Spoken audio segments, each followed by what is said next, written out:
সুপ্রিয় দর্শক, কেমন আছেন আপনারা সবাই? কাছে এবং দূরে যে যেখান থেকে আমার এই ভিডিওটি দেখছেন, আশা করছি সকলেই অনেক অনেক ভালো আছেন। আজকে শোল মাছ দিয়ে লাউ শাক রান্না করব। ছাদে চলে গেলাম আমি লাউ শাক কাটতে। টাটকা টাটকা শাক কেটে রান্না করলে এর মজা কিন্তু অন্যরকম। এখানে কত সুন্দর লাউ শাক হয়েছে। এখান থেকে আমি লাউ শাক কেটে নিলাম। আর শোল মাছ আমি পানি দিয়ে একটা পাতিলের মধ্যে রেখে দিয়েছিলাম যাতে করে এটা তাজা থাকে। যখন রান্না করব তখন এখান থেকে তুলে কেটে রান্না করব। এখান থেকে মাছ তুলে কেটে নিব।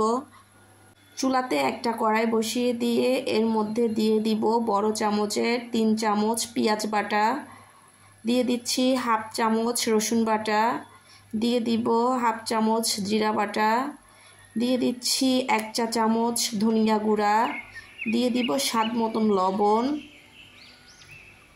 দিয়ে নিচ্ছি হলুদের গুঁড়া 1 চা চামচ, দিয়ে দিব মরিচের গুঁড়া পরিমাণ মতন, দিয়ে দিচ্ছি পরিমাণ মতন সয়াবিন তেল,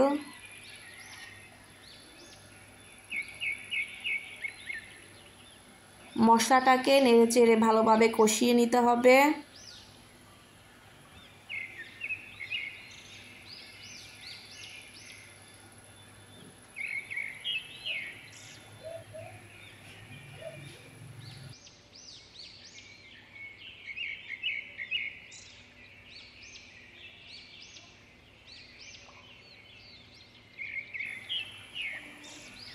এদিকে আমি মাছটাকে ভালো করে কেটে ধুয়ে নিয়েছি। মশলাটাকে ভালো করে কষিয়ে যখন তেল মশলার উপরে উঠে আসবে তখন এর মধ্যে দিয়ে দিব সামান্য পরিমাণের পানি।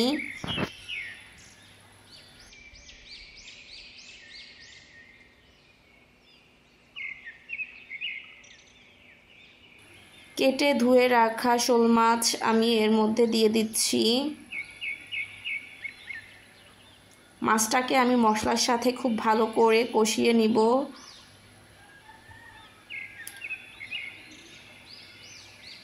আপনারা চাইলে মাছটা ভেজেও শাক রান্না করতে পারেন, তবে আমি এভাবে কাঁচা মাছই শাক দিয়ে রান্না করব। এর জন্য মাছটাকে খুব ভালো করে কষিয়ে নিব। একটু সময় নিয়ে ভালো করে মশলার সাথে মাছটাকে কষিয়ে নিতে হবে। টাটকা টাটকা শাক আর একদম তাজা মাছ দিয়ে রান্না করলে এর স্বাদ কিন্তু আরও অনেক বেশি বেড়ে যায়। মাছটাকে কষিয়ে নিয়ে এর মধ্যে দিয়ে দিব পরিমাণ মতো পানি।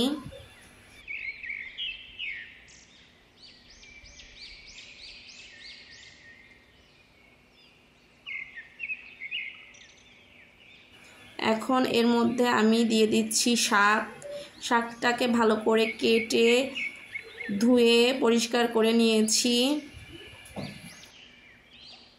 আপনারা যারা আমার ভিডিও দেখছেন, ভিডিওটিতে একটি লাইক দিয়ে পুরো ভিডিওটি দেখে নেবেন। আশা করছি আপনাদের ভালো লাগবে। আমার বাড়ির ছাদে এই লাউ গাছ হয়েছে। আমার কাছে লাউ শাক কিন্তু অনেক ভালো লাগে। আপনাদের কার কার লাউ শাক পছন্দ কমেন্টে জানিয়ে যাবেন। ঢাকনা দিয়ে ঢেকে শাকটাকে কিছুক্ষণ রান্না করে নিব। কিছুক্ষণ পরে ঢাকনা তুলে এটাকে একটু নেড়ে নিতে হবে।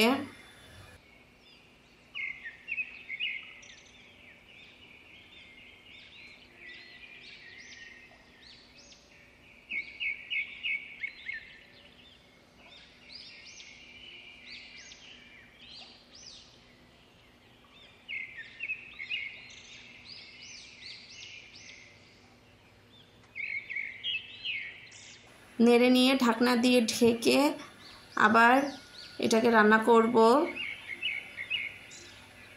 কিছুক্ষণ পরে আবার ঢাকনা তুলে আবার একটু নেড়ে চেড়ে দিতে হবে। এভাবে করে আমি পুরো শাকটা রান্না করে নিব সিদ্ধ না হওয়া পর্যন্ত।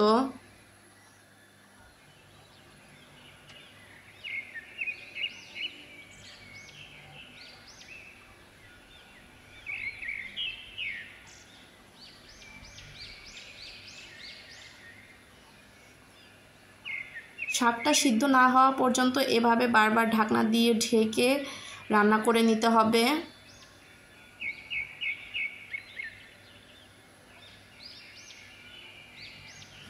আর কিছুক্ষণ পর পর ঢাকনা তুলে চামচের সাহায্যে নেড়ে দিতে হবে। শাকটা সিদ্ধ হয়ে গেছে, এখন আমি এটাকে চুলা থেকে নামিয়ে নিব। নামানোর আগে আমি এখানে দিয়ে দিচ্ছি ভেজে রাখা জিরার গুঁড়া। এতে করে শাক দিয়ে সুন্দর একটা জিরার ফ্লেভার আসবে।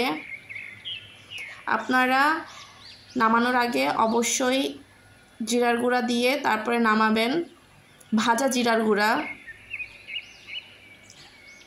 গুঁড়াটা দিয়ে আমি একটু নেড়ে মিশিয়ে নিচ্ছি। এখন চুলা থেকে নামিয়ে এটা পরিবেশন করব।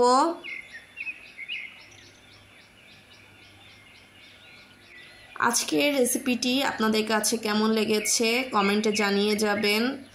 ভালো লাগলে ভিডিওটিতে একটি লাইক, কমেন্ট এবং যারা আমার চ্যানেলটি এখনও সাবস্ক্রাইব করেননি আমার চ্যানেলটি সাবস্ক্রাইব করে আমার পাশে থাকবেন।